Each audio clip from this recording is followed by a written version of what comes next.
चाळीसगावातील शिंदी ग्रामपंचायतीच्या पाणीचोरी व पाणीटंचाई विरोधात ब्रिक्सचे आमरण उपोषण. आंदोलनाला वाढता पाठिंबा. चाळीसगाव तालुक्यातील शिंदी गावात ग्रामपंचायत पाणीपुरवठा योजनेत सुरू असलेली पाणीचोरी आणि भीषण पाणीटंचाईच्या विरोधात अखिल भारतीय भ्रष्टाचार निर्मूलन संघर्ष समिती व ब्रिक्स ह्युमन राईट्स मिशनच्या वतीने आज 4 जून 2016 रोजी सकाळी 10 वाजेपासून ग्रामपंचायत कार्यालयासमोर आमरण उपोषण सुरू करण्यात आले आहे. या आंदोलनाचे नेतृत्व अखिल भारतीय भ्रष्टाचार निर्मूलन संघर्ष समितीचे राष्ट्रीय अध्यक्ष प्रदीप बाबा खंडापूरकर यांच्या मार्गदर्शनाखाली करण्यात येत आहे. या उपोषणात ब्रिक्स मानवाधिकार मिशनच्या तालुका अध्यक्षा मनीषा मांडे आणि अखिल भारतीय भ्रष्टाचार निर्मूलन समितीचे तालुका अध्यक्ष नवनाथ मांडे सहभागी झाले आहेत. या आंदोलनाला व्यापक पाठिंबा मिळत असून मनीषा मांडे आणि नवनाथ मांडे यांना पाठिंबा देण्यासाठी ब्रिक्स ह्युमन राईट्सचे जिल्हा अध्यक्ष महेंद्र सूर्यवंशी, रवी निकम आणि सोमनाथ गायकवाड यांच्यासह मोठ्या संख्येने गावकरी उपस्थित राहून आंदोलनात सहभागी झाले आहेत. आंदोलनातील प्रमुख मागण्या: पाणीचोरी करणाऱ्यांवर त्वरित गुन्हा दाखल करावा, व्हिडिओ पुरावे आणि कॉल रेकॉर्डिंगच्या आधारे प्रकरणाची सखोल चौकशी करण्यात यावी, इतर संभाव्य पाणीचोरांचा शोध घेऊन त्यांच्यावर कठोर कारवाई करावी, प्रकरणातील विलंब आणि विरोधाभासाबाबत ग्रामसेवक व प्रशासकांची चौकशी करावी, मागील 1 वर्षातील उपस्थिती, रजिस्टर, हालचाल नोंदवही आणि ग्रामसभेचे रेकॉर्ड तपासावे, दोषी अधिकाऱ्यांवर निलंबनासह कठोर कारवाई करावी, गावातील पाणीपुरवठा तातडीने सुरळीत करून सर्वांना समान पाणी मिळेल अशी व्यवस्था करावी, ग्रामपंचायत प्रशासनाची जबाबदारी निश्चित करावी.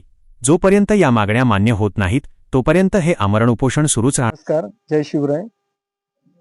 आज आपल्या चाळीसगाव तालुक्यातील शिंदी या गावात नवनाथ मांडे आणि त्यांच्या धर्मपत्नी ताईसौ मनीषा मांडे या आपल्या विविध मागण्यांसाठी आमरण उपोषणास बसलेले आहेत.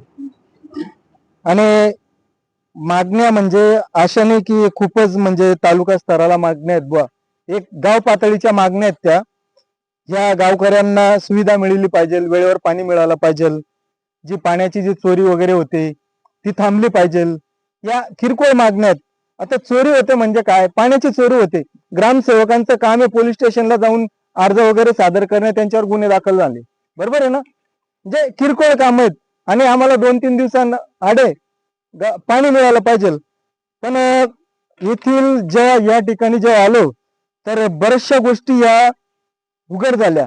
आज एकदम चालूचा विषय जर घेतला, हे उपोषण चालू आहे या ठिकाणी आणि त्यांच्या समोरच बघा ग्रामपंचायत आहे. हे आता किराणा दुकान आहे का काय आहे हे सुद्धा कळत नाही. म्हणजे काय आहे बुवा, हा प्रकार काय आहे? म्हणजे साधा ग्रामपंचायतीला ग्रामपंचायतीचे नावाचा हा बोर्ड सुद्धा लावू शकत नाही. अहो, तुम्ही भ्रष्टाचार करू शकता, संडासे खाऊ शकता, रस्ते खाऊ शकता, लहान लहान मुलांचा जो खाऊ असतो तो तुम्ही खाऊ शकता त्या नावावर, आणि नुसतं तुम्हाला म्हणजे एक बोर्ड सुद्धा नाही. आणि या मागण्यांपेक्षा जो येथे या गावात जो प्रकार चालू आहे, आणि विशेष म्हणजे महिनाभर उन्हाचा पारा खूप झालेला आहे. अक्षरशः पायांना चटके लागतायत. पण हे चटके लागल्याशिवाय येथील आपल्या चाळीसगाव येथील बीडीओ कार्यालय, तहसीलदार साहेब, जळगावचे सीओ मॅडम यांनी सुद्धा या उपोषणाकडे लक्ष दिलं पाहिजे. कारण येथील ग्रामसेवक जर एक महिना जर येत नसणार या गावामध्ये, तो ग्रामपंचायती आणि या गावाची काय सेवा करत असेल, हा सुद्धा एक मनाला प्रश्न पडतोय. त्यासाठी यांनी त्वरित तात्काळ प्रशासकीय अधिकाऱ्यांनी इथे लक्ष दिलं पाहिजे आणि ज्या दादांच्या ज्या मागण्या आहेत त्या मागण्या लवकरात लवकर सोडवल्या पाहिजे. आणि विशेष म्हणजे या ग्रामसेवकावर कायदेशीर कारवाई झाली पाहिजे. कारण हा खरंच काय येत नाही, राहतो कुठे नाशिकला, घर भाड्यानं दाखवले, तर कोणतं गाव ते पिंपळगाव, त्या घरात तो खरंच राहतो का? म्हणजे राहायला कुठं आणि अपडाऊन करतो कुठून? म्हणजे वास्तविक ग्रामसेवकाने गावात राहिलं पाहिजे. त्याचं कार्य येते कारण त्याला पद हे ग्रामसेवक म्हणून तो त्या पदावर बसलेला आहे. याच्याकडे त्वरित बीडीओ साहेबांनी लक्ष दिलं पाहिजे.